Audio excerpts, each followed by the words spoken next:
What is up, squad? We are back with the Phoenix Mercury podcast. I'm your host, Erika L. Day, and I'm joined by my MVP on and off the field, QB1, your favorite quarterback's favorite quarterback, Stephen Garner. And yes, I am stealing that from my good friend over at the CHGO Sky Show because that is just too good. How could I leave that out? We are also joined by Mr. Special Guest, the host of the Hitting Hardwood Pod, Lynx and Timberwolves reporter for the Canis Hoopus of SB Nation and senior writer for Winsider. Did I hit all of that, Mitchell? You did. You got it. It's kind of all over the place, but you nailed it. I appreciate it. You could say that was a mouthful. Yeah. There's actually I think one more. I also do some stuff for RotoWire too, but I don't have that on there. There's not enough space. So I was almost there. But how are you guys today? Obviously, yesterday was the last show of the season, or last regular season games for most teams. How are we feeling after that little slate of games we saw? It's always crazy we had the Olympic break this year, which obviously kind of prolonged things or kind of drug things out a little bit, but it's always crazy how fast the season starts, or how fast the season goes, excuse me. It started in May, but it feels like it took a month and it's over with, but it always seems to fly by. And the nice thing is we have longer seasons, more games, more regular season games. So that kind of drags things out a little bit, but it's a fun year, but it flew by way too fast. For sure. And Steven, yesterday we saw a lot of games. We saw the Dream clinch that 8th playoff spot, and over the Sky and the Mystics, obviously a lot of things had to fall into place for certain teams to get into the playoffs, but the Dream clutched that spot, and now we got all 8 teams ready to go.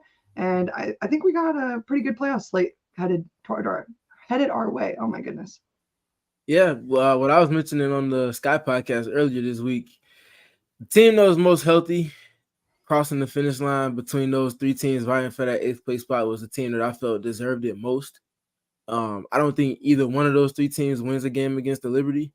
And even with the Atlanta Dream being the more healthy of the teams, I don't see them winning the game the way that the Liberty exited the regular season and transitioned to the playoffs. So that kind of remains to be seen, but I do feel like Atlanta with Ryan Howard and Alicia Gray and the way that Tina Charles has been hooping this season and everything that they've kind of started to compile going into the playoffs, I feel like they were the best suited to go up against that New York Liberty team. So I roll the dice with that 1-8 matchup. Got to make sure I give a big shout out to the comments today, since you guys are all joining us at a really random time, 1 p.m. on a random Friday. Huge shout to Billy for a super snap of $20. Good season, better analysis. Appreciate you. Thank you both. That's the super snap.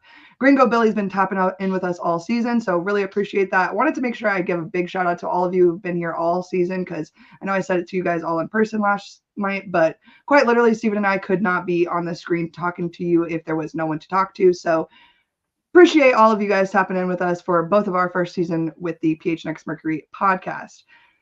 That being said, we did have a game in the Footprint Center last night, our final home game of the regular season. Hopefully we get one more. Hopefully just, the PR staff loved to joke last night, see you guys on Friday, so hopefully we're all back in the building together on Friday. But it was a special night for a lot of reasons. Probably one of the most,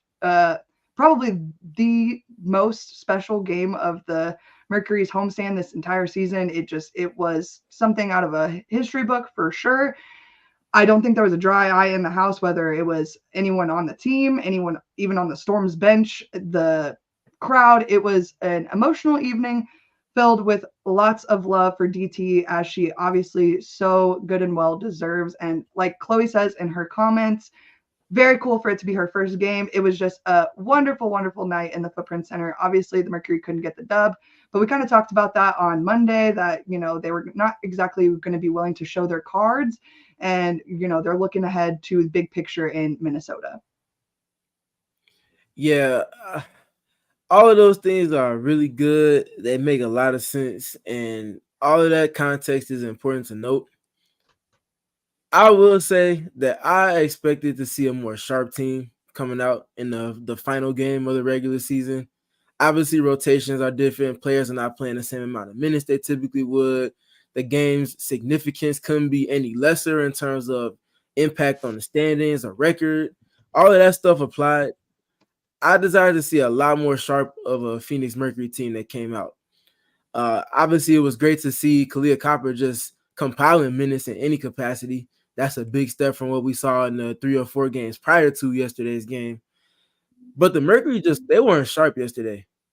And, you know, that deficit they started the game out with, it was over 20. It was close. I think it might have been 30, if I'm not mistaken. 9-35, I believe. So, come on. This is your last game before the playoffs. Yeah, Like, giving up 35 I know, points in the first quarter, that ain't it. No.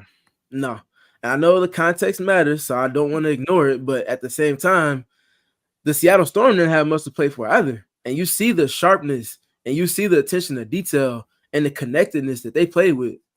Obviously, luckily, that's not the team that you're going up against in the first round. But at the same time, the team that you are going up against finished with a better record. And from start to finish this season, it has been a better team and a more complete team. Like, there's a certain type of tone that you want to kind of set going into that playoff stage that we just did not see in a sustained manner yesterday. And, you know, we'll see what implications that has going into Sunday's game 1 matchup. But it left a lot more to be desired for me, independent of everything Diana Taurasi centric from yesterday. Yeah, for sure. And I mean, the thing is like, we were all gathered. I see the comments talking about we were all in the church that Diana built, and precisely that was pretty much the whole point of last night. But that being said, Stephen is absolutely correct in the tone that needed to be set. And like I said, allowing 35 points in the first quarter is not a tone that you want to set prior to the playoffs. And actually, Kevin, if we could pull up that schedule, just looking ahead to what we're looking at for the playoffs, I don't know if you guys have seen this yet. It will start for the Mercury on Sunday in Minnesota, and hopefully not end on Wednesday in Minnesota. And then we could be gathered back in the Footprint Center on Friday for a potential deciding game 3.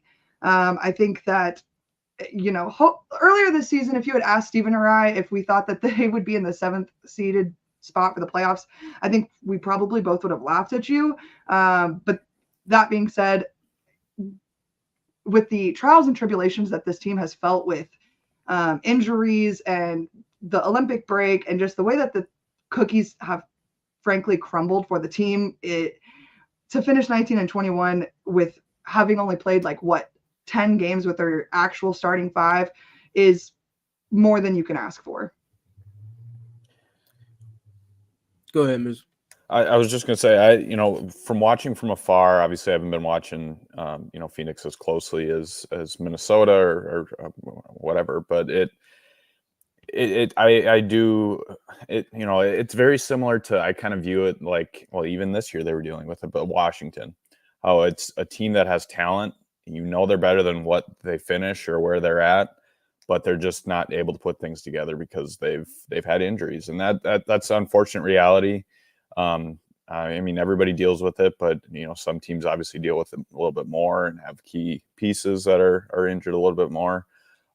So that to me, that's kind of what, you know, what's kind of been the case of Phoenix this year, as well as, you know, I mean, you can't ignore it. Age is, for some, you know, portion of the team, age is a factor as well, in the longevity of the season.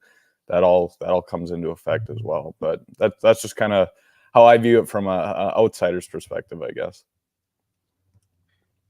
I kind of attributed mostly to just the way the cookie crumbles for every team is not the same. Mm-hmm. Some teams see health sustained from start to finish, and naturally they're able to build out chemistry and rotations. Other teams, like the Phoenix Mercury, introduce a new head coach, brand new general manager, brand new pieces around their core in Diana Taurasi, Sophie Cunningham, and Brittany Griner. It's just a ton of newness going on in addition to the injury adversity that they saw that really just kind of gives them maybe a few more speed bumps in terms of them integrating and really getting their process where they want it to be in terms of an identity. A different type of hand that they were dealt for the season. Makes it tough, but nonetheless, the ultimate goal is to just make the playoffs. And then at that point, with the money spent by Matt Ishby and company to facilitate this roster, you roll the dice against whoever. And you don't really look at matchups too much. You just want to get to the dance. And now you're at the dance. So now it's about how well you dance compared to everybody else, particularly the person that you're going to be dancing with in the first round.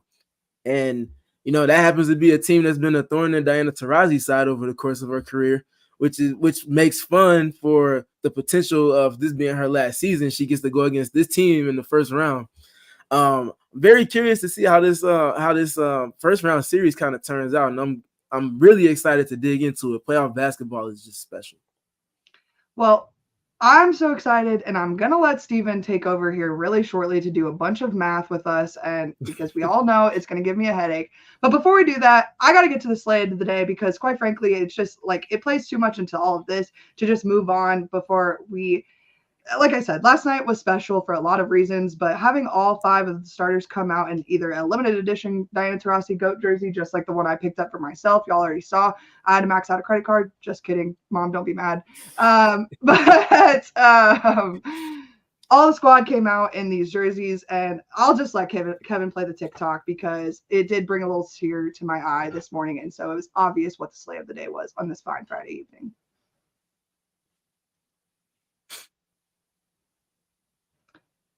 For the audio-only listeners, we've got Miss Collier Copper coming out in, again, the limited edition GOAT jersey, and she asked the GOAT herself, Diana Taurasi, to sign it on the sidelines. And let's just say that, like, the squad was very together last night. They were fighting for one another.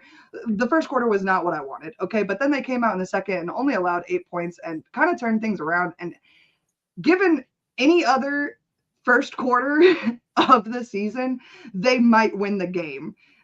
We've seen a few 6-point quarters out of this team, and so it wasn't even as bad as that, but allowing for 35 was not it. And so to just have the vibes that they had last night, even still, were just impeccable. Like I said earlier, once in a lifetime evening in Footprint. I'm so glad our producer, Kevin Thomas, was in his first Mercury game as well, and I'm glad he didn't miss that. But with that all being said, I'm going to let Steven kind of take the floor here to open up the conversation about our good friends over with the Lynx.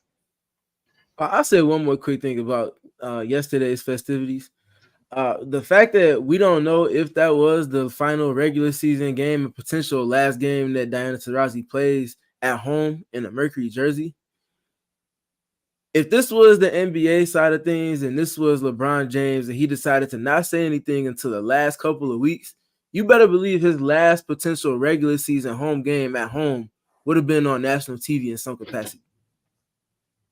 That had to happen yesterday. I'm not sorry for saying that. Diana Taurasi is one of the best to ever touch a basketball, regardless of what side of hoop. And you can't tell the story of basketball in its history without Diana. And for those many, many, many moments that she gave the sport on the international level as well as here stateside, there's no way that game shouldn't have been televised in some capacity on a national scale. That being said, salute to Diana Taurasi. I hope this is not the last time we're saying this. And I hope that, she comes out guns blazing in the playoffs because she deserves that type of ending to her career. As we transition to playoff talk, though, Kevin, we can go ahead and bring up those numbers for these teams in terms of the head-to-head this season.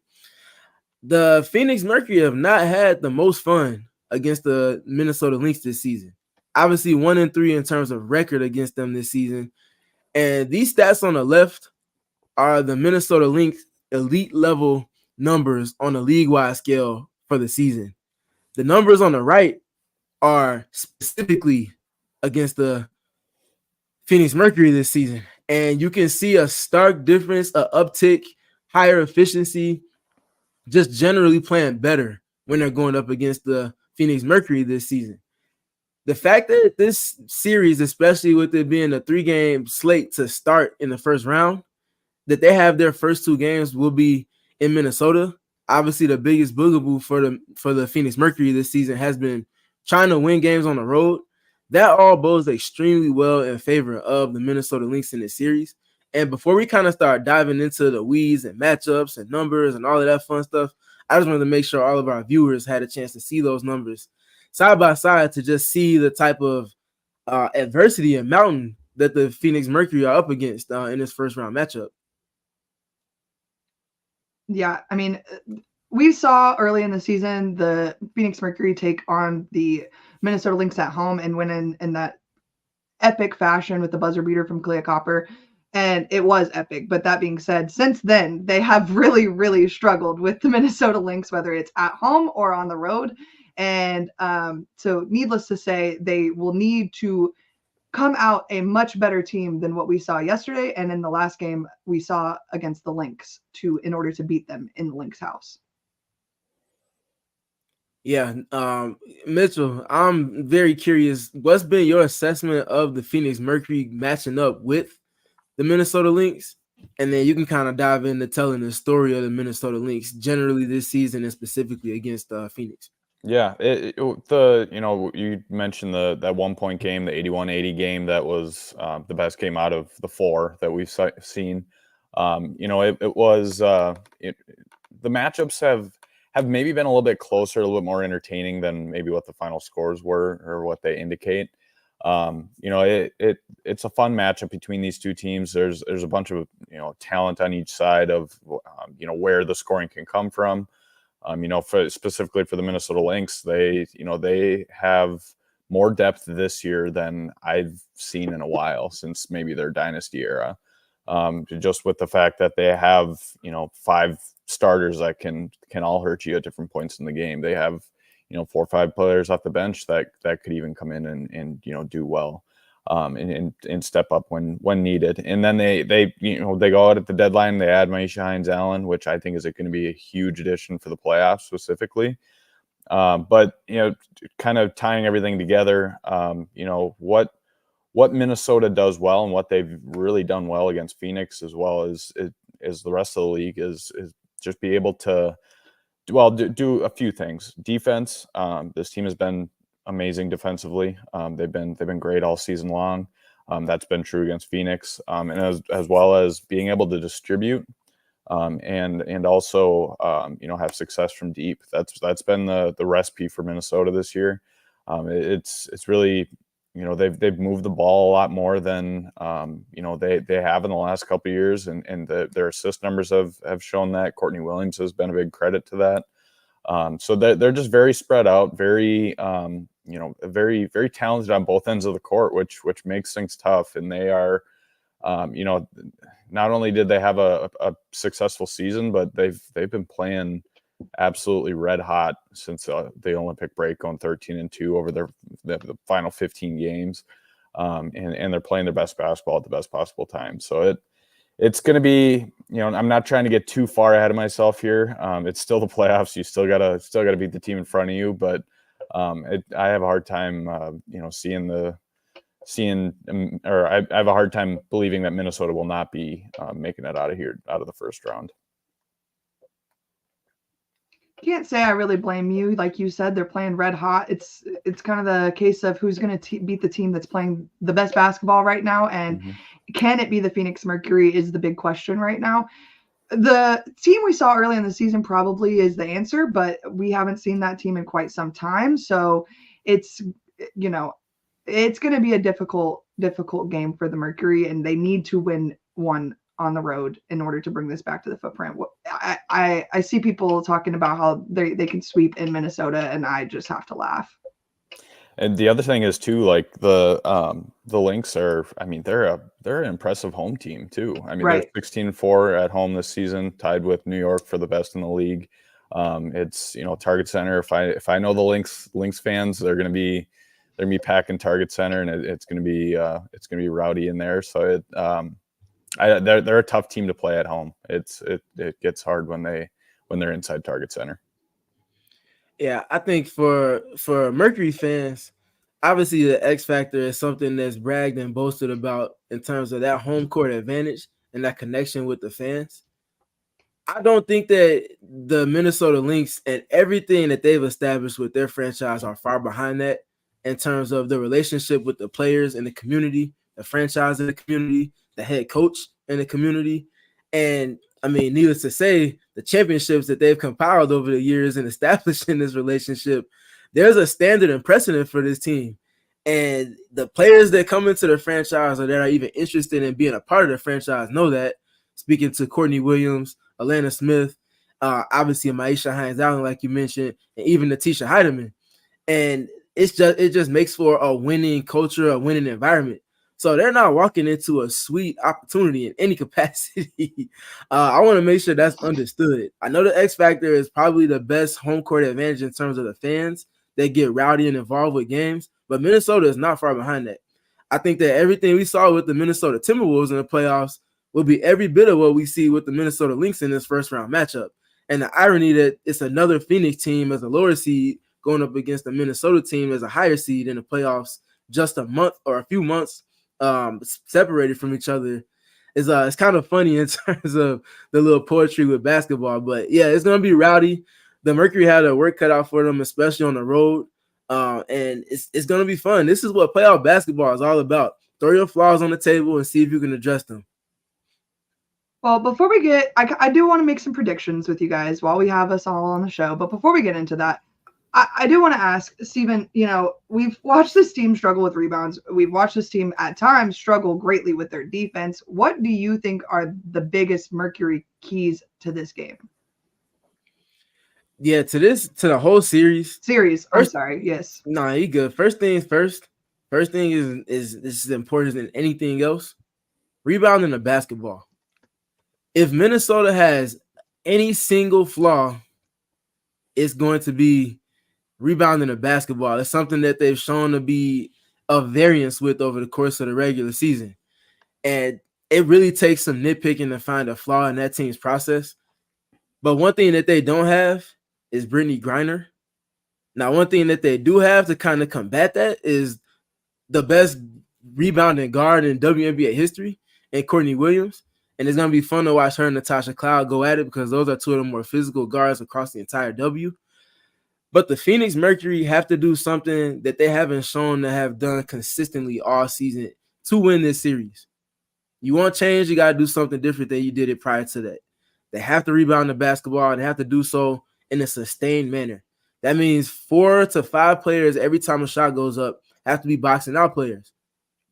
If you're not doing that and you're conceding 4, 5, 7, 10 extra possessions to this Minnesota Lynx team, the way that they shoot threes against you in particular, shooting 41% on 29 attempts, the math is just not going to work in your favor at that point. Even if you do knock down 10 or 11 threes, if you're giving up that many extra possessions to that team, that means you're spending that much more time on defense. And the way they move the ball, you're just in rotation inevitably. It's not going to be fun. It's not going to be a fun series. If they don't rebound, it's going to be a quick one.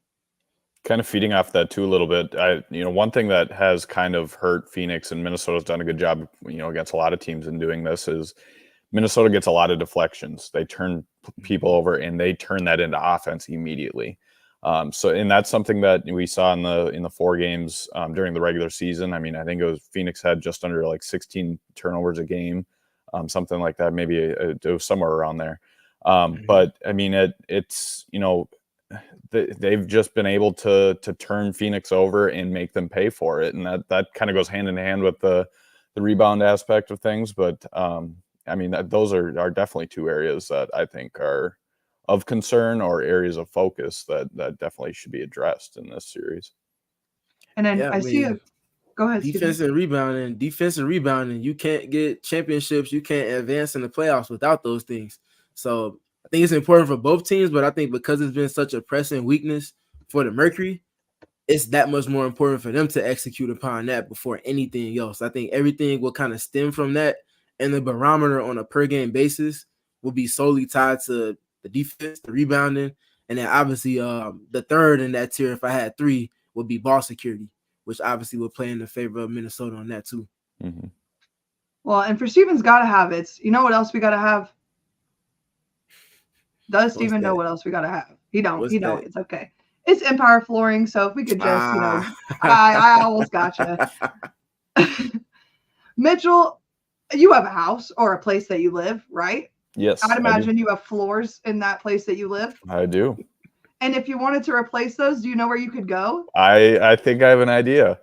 Yeah, it's actually empiretoday.com/PHNX. You can go right over there. You can hit up their super, super cool floor visualizer. You can take a picture of your living room, bedroom, shit, even your bathroom, I guess, and upload that bad boy, use it, replace the floors using their floor visualizer, see what your new Empire flooring is going to look like in your house. And then when you decide on the best floors, you can use code PHNX for $350 off of those floors.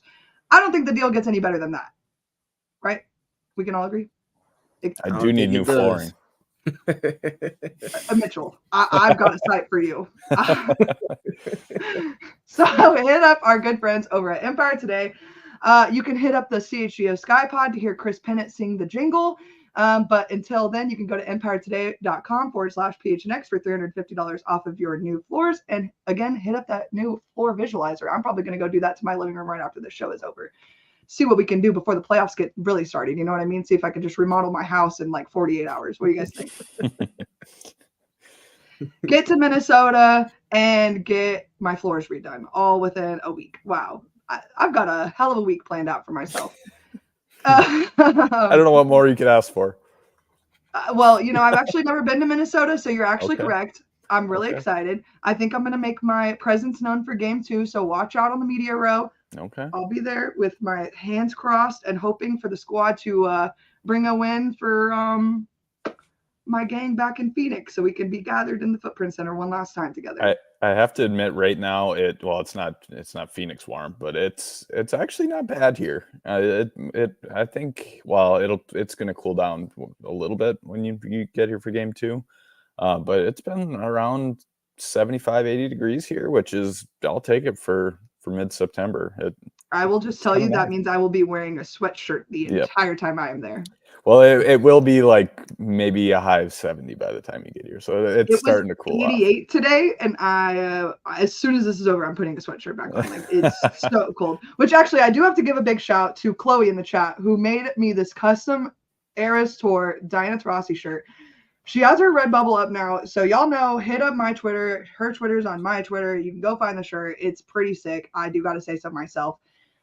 She came all the way from Atlanta to deliver it to me, so big shouts to Chloe on that. Can't thank you enough. And before we go any further, got to give big shouts to Tyler McDowell Blanket in the chat with the super snap. Great coverage all season, you two. Playoff hoops. Tyler, we appreciate you. Literally been tapping in. Was our first super snap at the very beginning of the season. You think I forgot? No, I did not. So again, big shouts to all of you for that. Rob says in the comments, Minnesota's pace should allow Phoenix to crash the offensive glass harder without getting beat as much in transition. That is the hope, right? Well, my counter and my rebuttal, and I have, of course, numbers to contextualize it. To slow that pace down, that means you have to play good defense. To play good defense against Minnesota, that means you have to guard the three-point line. To play good defense and guard the three-point line, that means you have to be sharp with your rotations. That's a lot. And that's not something that we've seen the Phoenix Mercury do in a sustained manner against this particular Minnesota Lynx team. And if we're looking at averages against the Phoenix Mercury this season, Napheesa Collier, 62.5% from deep on 2 attempts a game against these Phoenix Mercury team. Right after that, and just kind of looking at players in succession, Kayla McBride. I mean, anybody that's watched the games between these two teams knows the type of sniper she is. 43.8% on 8 attempts.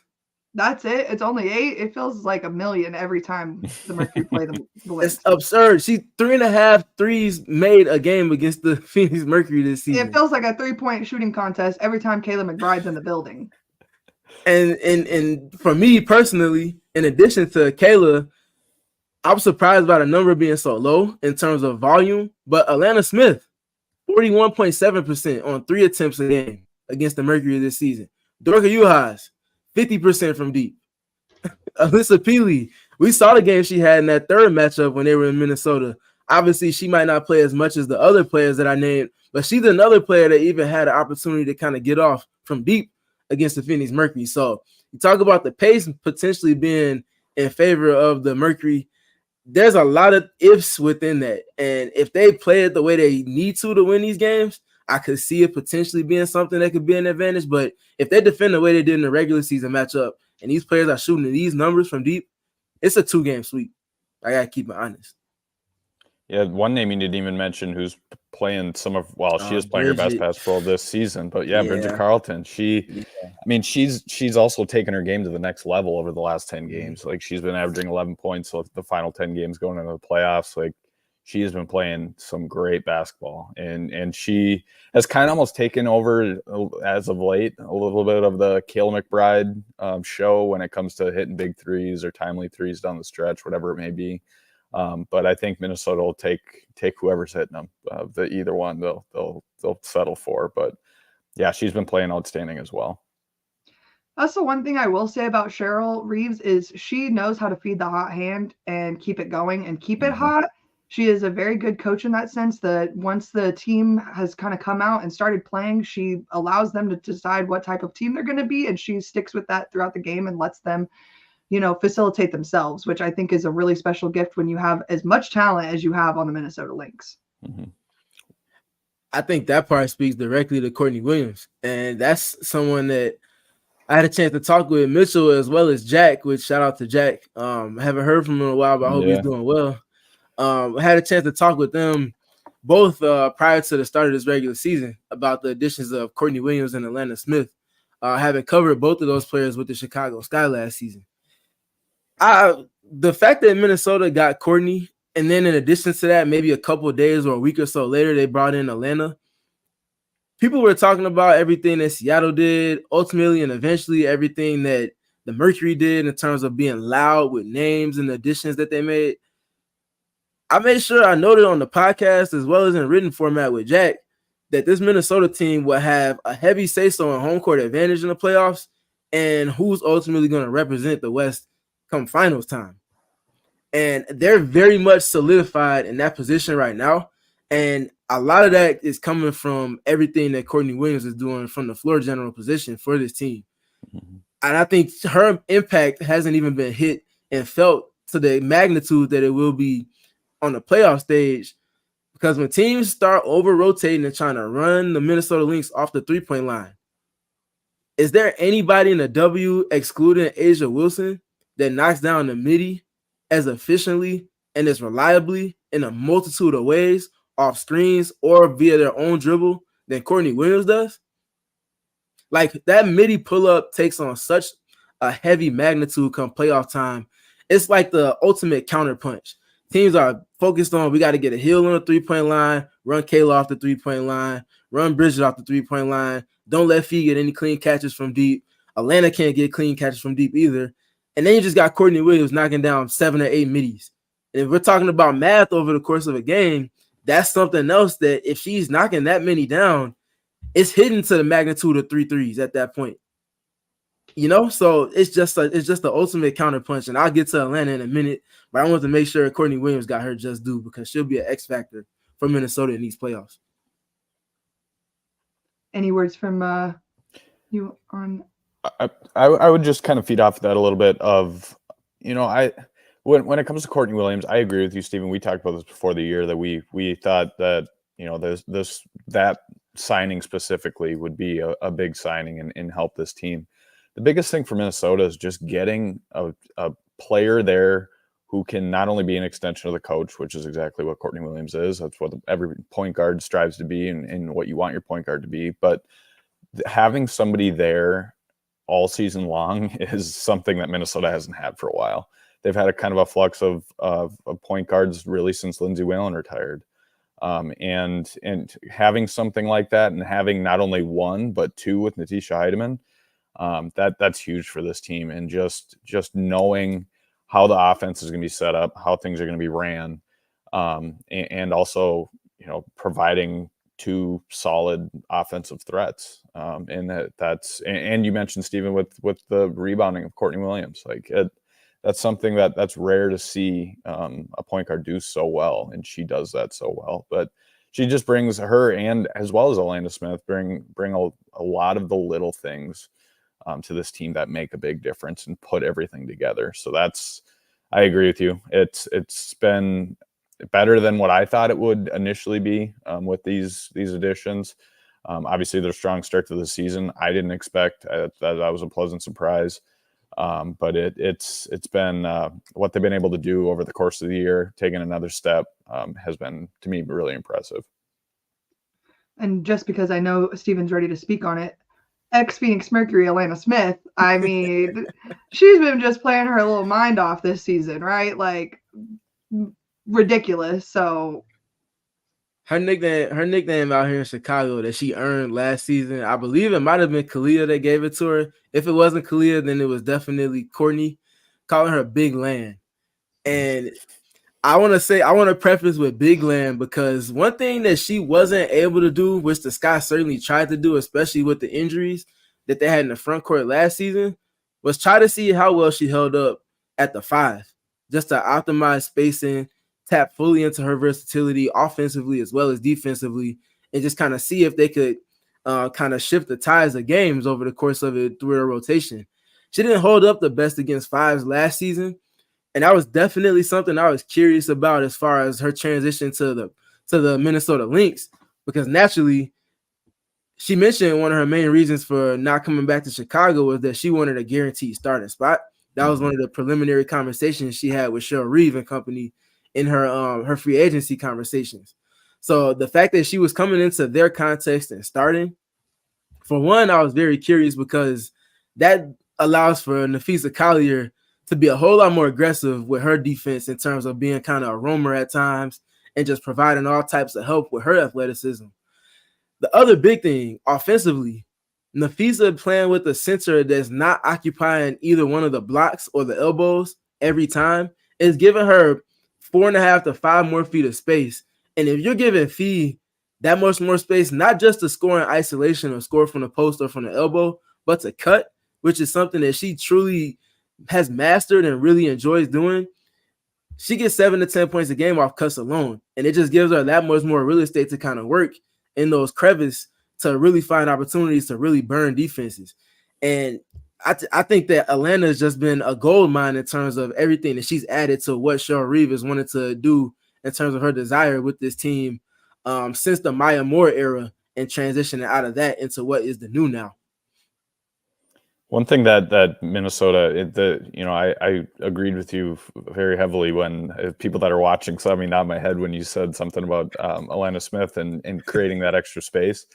That's exactly the case of not only just that, but every piece and every player that Minnesota has added to this team has had Napheesa Collier in mind, and it's all centered around her.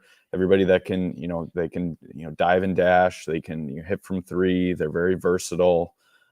They have players that can play multiple positions, just like Fee, and that's something that Minnesota has been they've focused in on. I mean, Cheryl Reeve has said that that's what they've wanted to do is center everything around her because she is the centerpiece. She's the focal point. She's MVP candidate, and for her to be playing as well as she is not a surprise to a lot of people. But everything that I guess a credit to the success is that focus on, making her a better player by the players that are around her too. So I totally agree with that. Well, I was just getting ready to cue y'all up to talk about Fee, and y'all just took it upon yourselves to start. Nah, for sure. First thing, Erika, you go ahead and speak on Napheesa because we had plenty of conversations about Fee this, Fee that. You would have thought Fee was a part of the Phoenix Mercury at some point this season. Yeah. Y'all know that is my girl. I do argue that she is probably the most versatile player in the W, period. End of story. And obviously, if Asia wasn't having the historic season, period, end of story, that she was having, I mean, Fee is the next runner up for MVP, and there really is no ifs, ands, or about it. As I like to say a lot earlier in the show, talk to a wall about it, because Fee is that girl. There's really not anything she can't do. She spaces the floor for everyone. She rebounds the hell out of the basketball. She just does exactly what Cheryl asked her to do. And when you have a player like that on your team, it makes it really freaking hard to lose. And, you know, I watched the Lynx kind of struggle last year. In fact, it was one of the only W games I went to all season. And they lost, and I was very, very mad about it. Actually, and hindsight is always 2020, because look where I am now. But the way that they built around Fee and to build a championship contending team overnight, essentially, is insanity. And the talent they have around her, like you guys have said, has just made her so much better, and made the argument for her MVP so much harder to beat.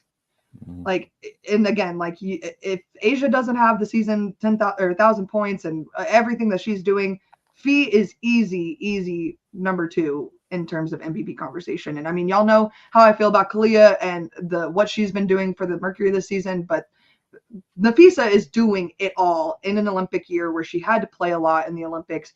You know, she hasn't once used that as an excuse to be sleepy or exhausted. She has just come back and done her job. And when you have, I heard you say this earlier, but you know, Courtney is an extension of the coach, yes, but Napheesa is everything for Cheryl Reeves. And without Napheesa, Cheryl, not that she has nothing, but this team is not anywhere where it is without Napheesa.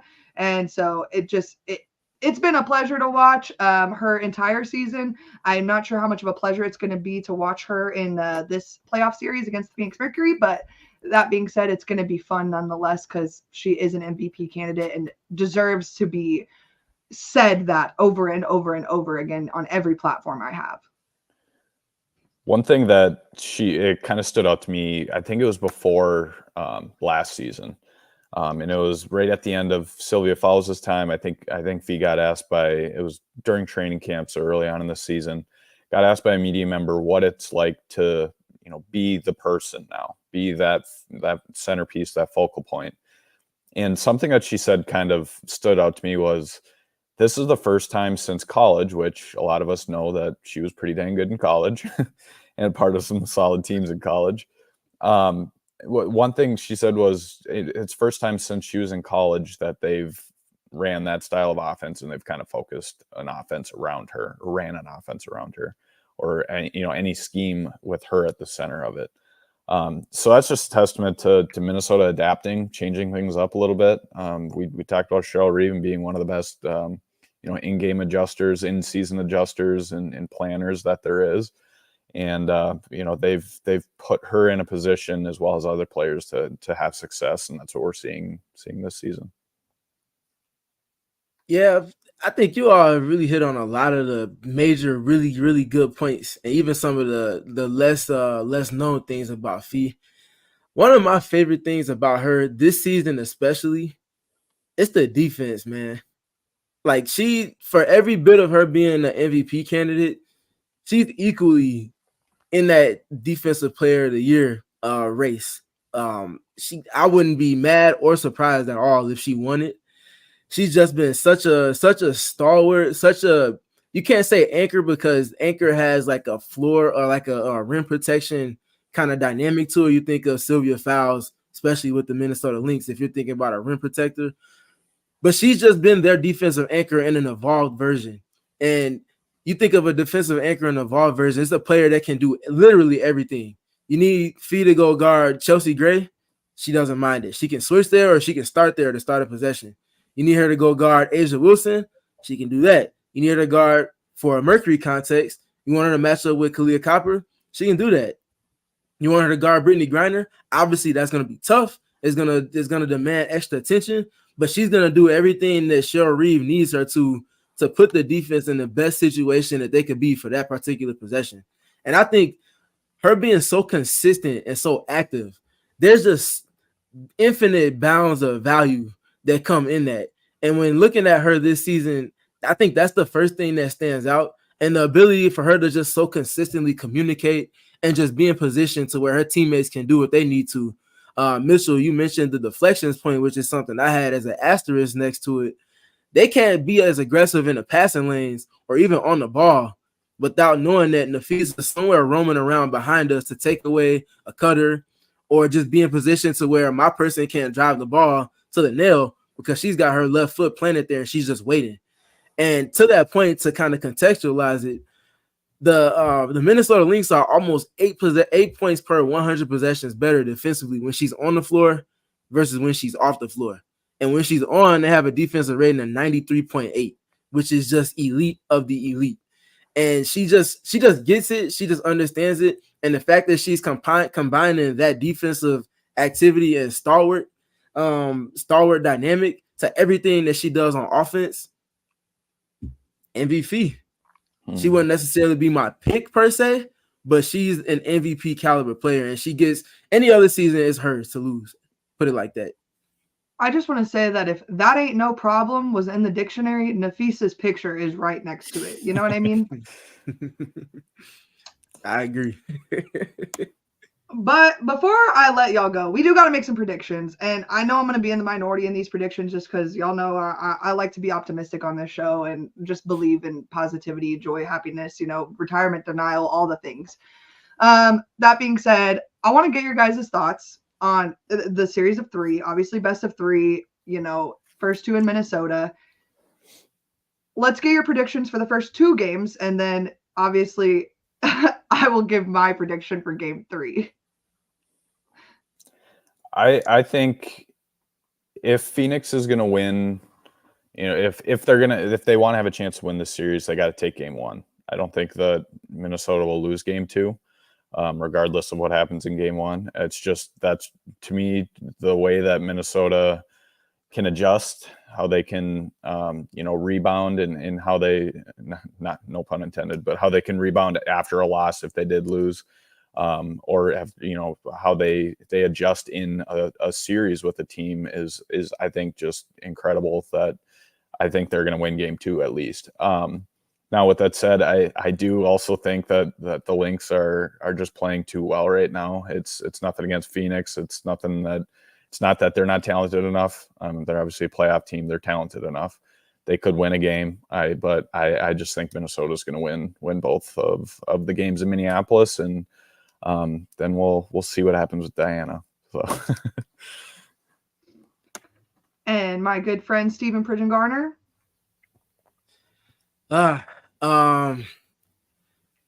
There's a lot contingent on the availability of Rebecca Allen, to which we haven't received any updates over or anything different over the last maybe 3-ish weeks or so. It was about 3.5 weeks ago. I asked Nate pregame, where I just kind of threw it out there, like, what's going on with Beck Allen? At that point, he said he was hoping to see her back within a 2-week window. That 2-week window has come and gone, and we haven't received any other updates or seen her, getting in live practice with the team. Steven, Erika, I don't want to interrupt you, but I do want to just say she was not present at the Mercury game last night, which leads me to believe sad thoughts. You guys know I don't really like to speculate, especially regarding the health of a player. That being said, though, the fact that she was not at the final home game of the season leads me to believe that we will not be seeing Beck Allen in the playoffs. That could be absolutely 100% wrong. And in fact, maybe they kept her home so we would think exactly that. You never know. That being said, though, someone did ask about it in the post game and there was no update. So I am led to believe that we will not be seeing Beck Allen in the playoffs. Operating under that mindset, we talked about how important and integral of an identity piece she is to everything that the Phoenix Mercury do. The Mercury have liked to have had Natasha Cloud guarding Napheesa Collier, and that by nature in their defensive identity puts Rebecca Allen on obviously Courtney Williams. That length, the activity, her ability to stay in front of the ball is extremely important for everything that they desire to do in terms of their defensive scheme. The fact that they won't have her, in addition to on offense and how she connects and spaces the floor and does so at length as an elite level cutter, not having that and also not having the adequate replacement for that really puts you in the bind when you're talking about the margins going up against a team that's just so consistently solid as Minnesota is. I think Minnesota wins this one in 2. And it's tough to say that because I do see avenues and routes for the Mercury to do what they do, which is just kind of tap into that inner dog that a lot of their top end players have. But when you just add that much of injury adversity on the playoff stage, in addition to the woes that we've seen from them on the road, in addition to Collier Copper not necessarily being at the peak of her powers just because she hasn't played over the last 2.5 to 3 weeks, that's a lot to be going up against this particular team. Now, the counterpunch to everything I'm saying is, like we talked about at the top, if they rebound the basketball, if they take care of the basketball, and if they're sharp with their defensive process, that gives them an opportunity. And at that point, if they're knocking down 10, 11 threes, 13 threes a game, they give themselves a dice roller's chance. But as it stands, I think in Minnesota in 2 for this one. I respect it. And listen, y'all are going to giggle and laugh, hee ha ha. But here's the thing. I think you are actually correct in that if Mercury cannot win game 1, it's over in 2. I'm a full believer in that. I'm a big believer in mindset. Steven has heard me refer to the Colorado Buffs mindset all season and how I just wish every team that I liked could play with the mindset of the Colorado women's basketball team of last season. I need all of them to have that all season where we just decide we're not losing, because the Phoenix Mercury have not had that mindset for the last, I'll say it, 15 games of the season. And so in order to pull out a win in game 1, I need them to come out with a mean mindset and a we can't lose attitude. And I think with the dog mentality that we have with most of the roster, I don't think that's going to be hard to incite into this team. That being said, it's something that they have struggled with, specifically on the road all season. So that first quarter is extremely important on Sunday. Extremely. If the Phoenix Mercury come out and only score 6 points like we've seen almost 4 times this entire season, it's going to be a wash of a series. But if the Phoenix Mercury could come out and play the way they played against the Sparks in the second half of the game earlier this week, then we have ourselves a series. I will say, if the Phoenix Mercury can manage to win game 1 and get this series back to Phoenix, I think they can take game 3. I'm not saying that they will. I'm just saying optimism is welcome in this chat. So I back the Mercury, you guys. Look, if they win game 1, I mean, the series completely changes. If they win game 1, I mean, obviously they kind of have, they do have home court advantage back, swinging back their way. But I mean, we saw it. I mean, even with Minnesota and Connecticut last year, Minnesota stole a game in Connecticut, and it came down to the wire in Minneapolis. And I think we could see the same thing. And it will, I think, like you said, come down to game 1. Whoever can take game 1 has a very serious shot at making or winning this series. And I think if we're talking about the Phoenix Mercury potentially winning game 1, their direct avenue to doing that, if we're talking about a specific player, is Brittney Griner. They need Brittney Griner to be the BG that's the best post player in the W in this series. And it's not just for her scoring, it's also for her playmaking and her ability to play off of the double teams. Lana Smith, more often than not, gets that direct matchup, but she's not typically guarding her one-on-one for more than 1 or 2 dribbles. There's help from somewhere that's coming. A lot of times they fired the double team with Napheesa Collier from the baseline. And I have a first play in mind from BG's first game of the regular season against the Minnesota Lynx. She gets the touch on the right block. Fee comes to double team from the baseline. She skips it to the opposite 45. Collier passes it to the corner. On that same side she's on, Rebecca Allen knocks down the 3. I think that's a major part of the template. And if they can't hit those type of notes consistently within their offensive process over the course of the series, in addition to Brittney Griner just dominating and scoring and also getting to the free throw line, which I think will be extremely important too, if they can't get those things from her in particular, it's going to be tough sledding, because we talked about Minnesota being good defensively. The Mercury haven't had the most fun in terms of their guards getting paint touches. And Erika, we've talked about how important paint touches are independent of Brittney Griner. Who else is getting to the paint on consistency? Collier Copper had fun that second matchup against Minnesota, but those last two she did not. Neither did Natasha Cloud. And if they're not getting paid touches from those two players in addition to Brittany Griner, it's going to be tough sledding, a whole lot of late shot clock attempts that are inefficient, and a whole lot of isolation play. And back to the BG conversation real quick. I do believe that the Phoenix Mercury squad absolutely knows that BG is the key to winning this series. If you go back and watch the first, I want to say it was the first quarter, I saw more pursuit of the ball from BG than I think I have seen all season. It took her like 6 tips to get this rebound, and I was cracking up because we would have never seen that 6 weeks ago. Okay, I'll just say it. Like, she puts up a hand. If she doesn't get it, she was walking away. But last night she was moving her feet, getting into position, so I am of the belief that BG and the squad all know that how important she is to this matchup specifically.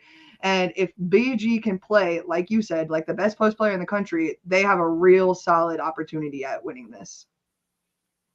That's what you brought BG in for. Regular season stuff is cute. All of that stuff is fun. You bring Brittany Griner in because you have an inside-out presence that most teams are not equipped to guard on an individual basis, but also haven't been drilled into their defensive process to guard against post players. She's a walking advantage. And she has to be that, and they have to functionality-wise feature her and use her to that extent in this particular series. And then the other big thing for me, something kind of in the weeds, Erika, you know this. Our listeners should know this, but the Phoenix Mercury have been the best team in after timeouts this season. They're averaging about 11 and some change in terms of points per game on average from after timeouts. Good for north of 1.3 or 1.4 points per possession there. Conversely, the Minnesota Lynx are the best after timeout defense in the WNBA this season. So it's going to be a whole lot of kind of going against the grain and figuring out whose punch is going to be stronger over the course of the series in terms of strength for strength. And I think styles make fights. And the fact that Phoenix can play inside out and not be super perimeter oriented is something that they could potentially counterpunch the Minnesota Lynx with. So it's going to be fun to see the back and forth there between all of these Team USA representatives. Mitchell, all that being said, I am not going to lie. I do hope that the next time I see your face, it's after BG puts the stompage on y'all in game 1. Hey, if and when that happens, I'll definitely join, or I'll come back on and we can recap everything. Okay. I'm gonna hold you to that, because if it happens, I'm gonna be insufferable. I'm actually kind of bummed if you're gonna be going to game 2. I'm not gonna be at game 2 myself, but I'll be at game 1. But Mitchell, I live about about 45 minutes away from Target Center. I'm gonna be honest with you. I don't want to hear any complaints. I live 90 minutes from the Footprint Center and have not missed a single game all season. And now I'm going to Minnesota. That's impressive. That's good for you. That's awesome. Everyone laughs at when I run out of the press conference at the end of the day. I'm like, I gotta go, y'all. Yeah. I got a job to go to in the morning. See you next week. I'm out of here. But nonetheless, I feel like we've done some really great work today, and I am so excited we had you on the show, Mitchell. That being said, I need to give both of you an opportunity to give yourself a shout out and say whatever you got to say about this matchup one last time. Steven, you want to kick us off? Sure. Yeah, you all can find me on Twitter at StayTrueS.3. You can also find me on YouTube at Steven Prijon Garner 3. And you can also find me on GoPHNX.com. We'll definitely have some film sessions and written content up prior to game 1. Potentially we'll be up sometime tomorrow early afternoon / evening. Just kind of diving into the weeds on some more numbers, looking at matchups. And one of the biggest things in that being the featuring of Natasha Cloud and Collier Copper. In addition to Brittany Griner getting post touches, they need to get those 2 post touches. And I looked at some of the assists that Natasha Cloud was able to get against the Los Angeles Sparks in Tuesday's win. And that's going to be kind of a template for how they can get it past just those 2 driving to the paint and getting paint touches from there. So tap in with that. Be on the lookout for those things over the next day and some change. And just enjoy playoff basketball. There's nothing like it. The WNBA playoff basketball product has been absolutely elite. And independent of your rooting interest, just make sure you're taking some time to step back and enjoy the greatness, and especially some of these mainstream players taking their games to an even more elite level. Yeah, absolutely.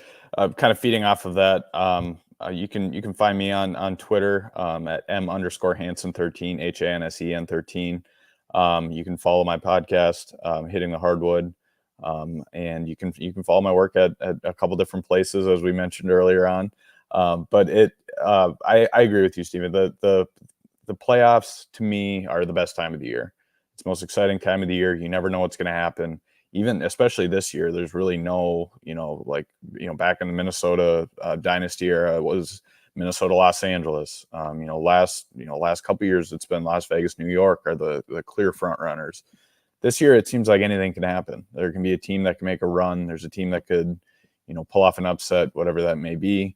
And that's playoff basketball. That's the best part about it. That's the best part about this time of the season.